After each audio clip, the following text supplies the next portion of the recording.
स्वागत है आपका गोड्डा के रेगिस्तान में। इस एनएच पर हैं और इसे हम रेगिस्तान इसलिए कह रहे हैं क्योंकि इस भीषण गर्मी में इस हाईवे पर, इस नवनिर्मित एनएच पर कहीं पर भी धूप से बचने की जगह नहीं है।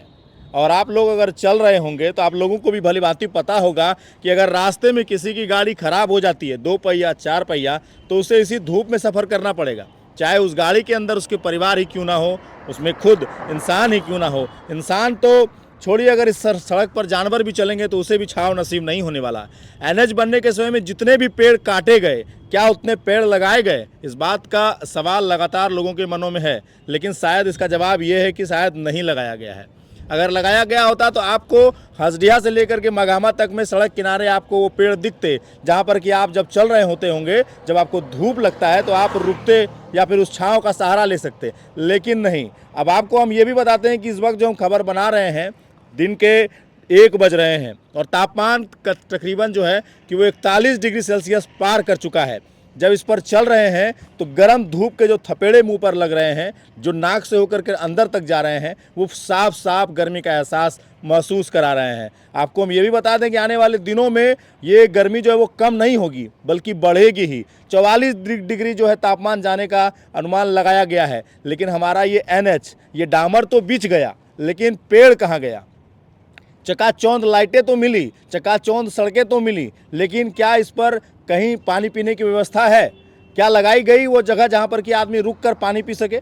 अनुमान लगाइए कि किसी की भी बाइक इस रास्ते में ख़राब हो जाए और कितने किलोमीटर तक उसे धक्का लगाना होगा, या फिर जितने देर वो मिस्त्री को बुलाएंगे उतने देर वो कहाँ रुकेंगे?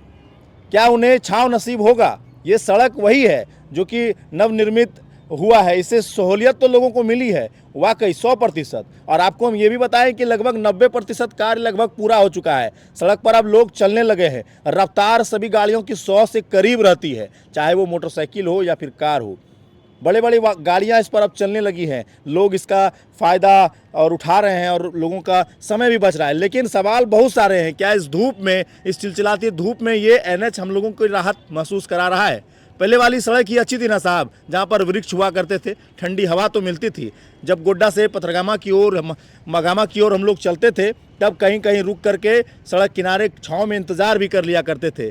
लेकिन अब इस सड़क पर गाड़ियाँ तो चल रही है, लेकिन छाँव नसीब नहीं हो रहा है। ये डामर और गर्म हो जाता है जब तापमान 41 डिग्री पार करता है। खबर बना रहे हैं चश्मा पहन करके क्योंकि काफ़ी धूप लग रहा है, लेकिन तस्वीर आप देख लीजिए कि सुनसान है। ये एनएच इस वक्त सुनसान है। कई सारे सवाल छोड़ रहा है कि लाइटें तो लग गई, डामर बिछ गई, चकाचौंध लाइटें मिल रही हैं, एकदम मखमल सी सड़क हो गई है, लेकिन धूप में क्या राहत दे रही है? नहीं। इसीलिए हमने इसको कहा था कि स्वागत है आपके गोड्डा के रेगिस्तान में, क्योंकि जब तापमान 44 डिग्री पहुंच जाएगा तो यहाँ से आग निकलने लगेगा और गाड़ियाँ गर्म हो जाएंगी, दुर्घटनाएं भी हो सकती हैं। सवाल आप लोगों के पास है जो हमने रखा है, और इस धूप में भी आपको हम खबर दिखा रहे हैं क्योंकि आवश्यकता है इसकी। और एनएच को उस पर संज्ञान लेने की आवश्यकता है कि जो आपने पेड़ लगाया है, जो पेड़ आपने, उसको संजोइए, और जो पेड़ आपने काटा है उसके बदले 10 पेड़ जरूर लगाइए, ताकि हमारा शहर इस एनएच के साथ में छाँव का भी आनंद ले सके। बाकी आप लोग अपनी राय प्रतिक्रिया कमेंट में दीजिएगा और इस खबर को अधिक से अधिक शेयर करिएगा और बताइएगा कि हमने जो सवाल पूछा है वो जायज़ है या नहीं। धन्यवाद।